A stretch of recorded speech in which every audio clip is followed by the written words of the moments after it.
NAYPYITAW Reuters China and Myanmar inked dozens of deals on Saturday to speed up infrastructure projects in the Southeast Asian nation, as Beijing seeks to cement its hold over a neighbor increasingly isolated by the West.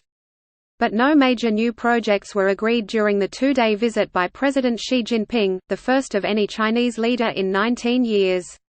Analysts said Myanmar was generally cautious of investments by Beijing and was also being careful ahead of elections later this year.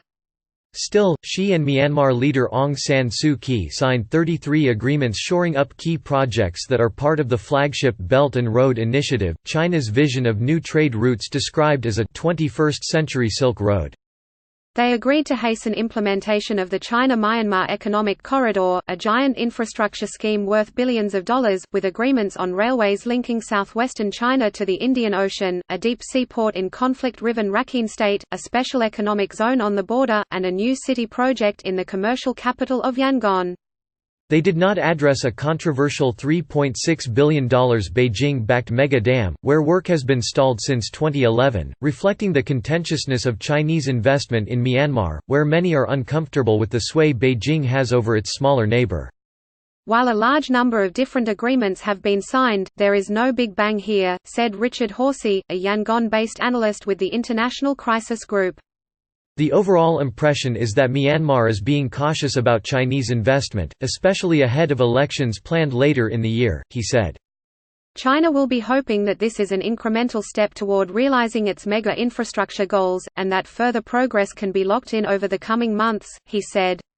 At a welcoming ceremony on Friday, Xi hailed a new era of relations between the countries. We are drawing a future roadmap that will bring to life bilateral relations based on brotherly and sisterly closeness in order to overcome hardships together and provide assistance to each other.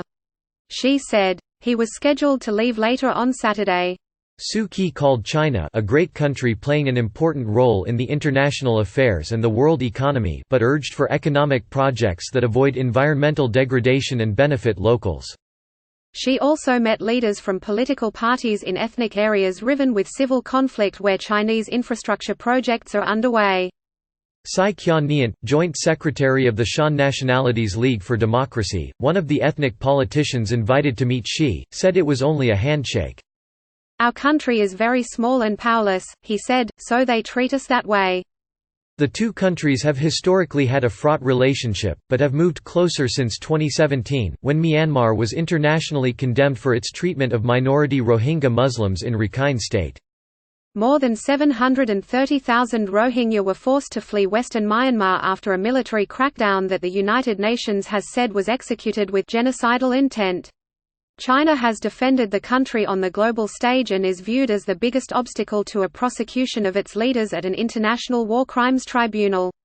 An article in Chinese state media ahead of the state visit said Myanmar had been derailed by its engagement with the West and only China was willing to pull Myanmar from the sludge. But after some turbulence, Myanmar realized there were double standards in the approach Western countries had taken on human rights issues and began to turn to China for diplomatic and economic help, the article in the Global Times said.